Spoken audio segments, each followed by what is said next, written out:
It's Walker Jenkins, the top-ranked player in North Carolina in the class of 2023, a Tar Heels commit playing for South Charlotte Panthers. Walker, man, appreciate the time. Yes, sir, of course. Thank you for having me. Center fielder, shortstop's a secondary position. Those spots just scream athleticism. What are those tools that you think stick out the most in your game?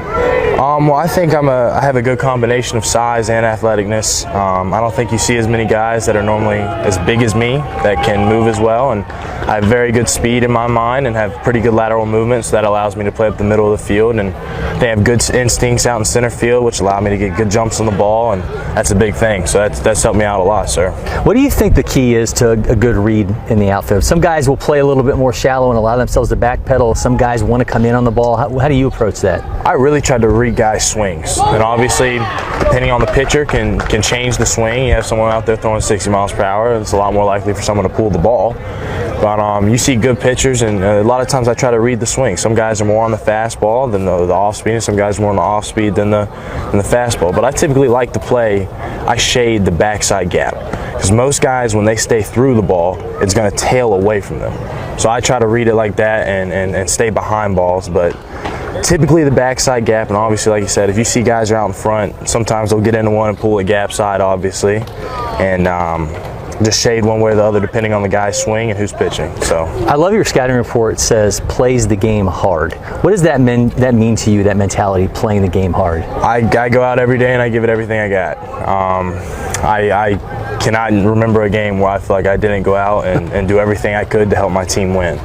So I mean, I'm always hustling, I'm always trying my best, and I think that's what that means, sir.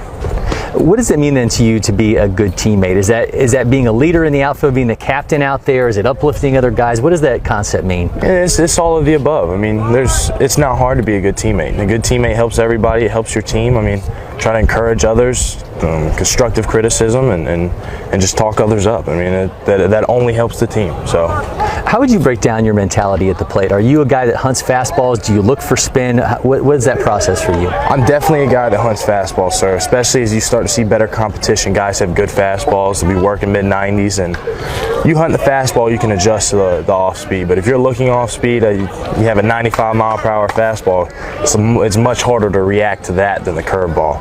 But I'm sitting fastball, trying to hunt the fastball and drive that. And then I try to pick up on spin out of the hand if they're throwing off speed, and staying through that and working backside gap with it and hitting it hard. So here at the National Pro Game Invitational, I mean, there are just dudes everywhere. You know you're going to get challenged at the plate. How do you compartmentalize failure and allow that not to pick up and take it out in the field and carry into your next debut?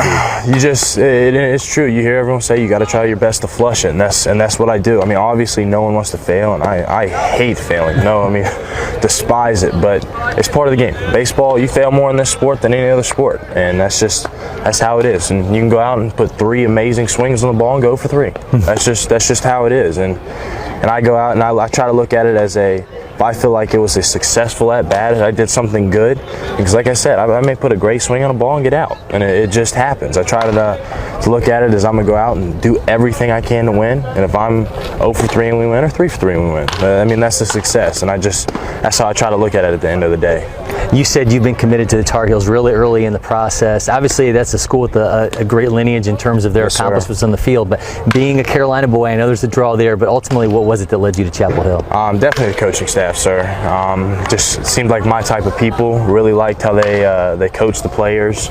Liked how they made their players play the game, and just the history, like you said. Carolina's just had such a good ball program for so long, and like this year they're doing very well in the Super Regional. Just continue to be successful, and that's one reason I want to go to a school that I thought I'd have success at, and the team would have success. So.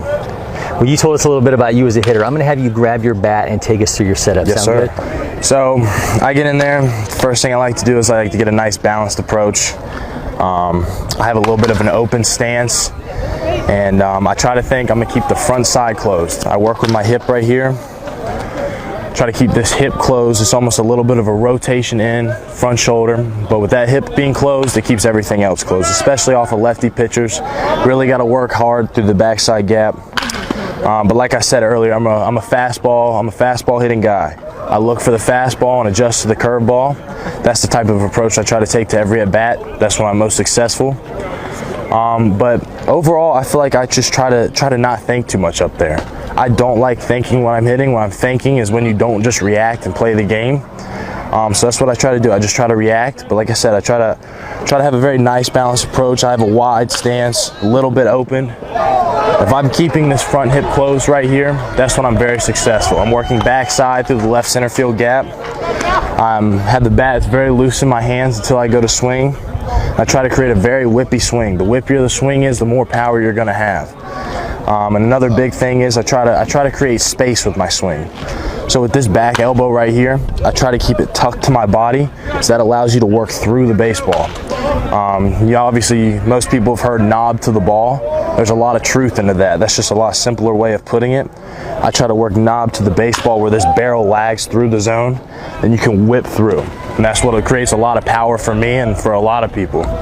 So then once I make contact and I'm working through the ball, for 3 balls deep is how you want to hit it. So you want to create what's called like a power box right here with your arms. That allows you to push instead of roll or kind of cast away from the baseball. And so I think that's one thing that's just allowed me to be so successful. Walker, man, thank you so much for doing that. That was great. Make sure everybody hits that subscribe button on YouTube for Lake Point Sports. Follow us across social media. Get so much more of the athletes that come here to show out.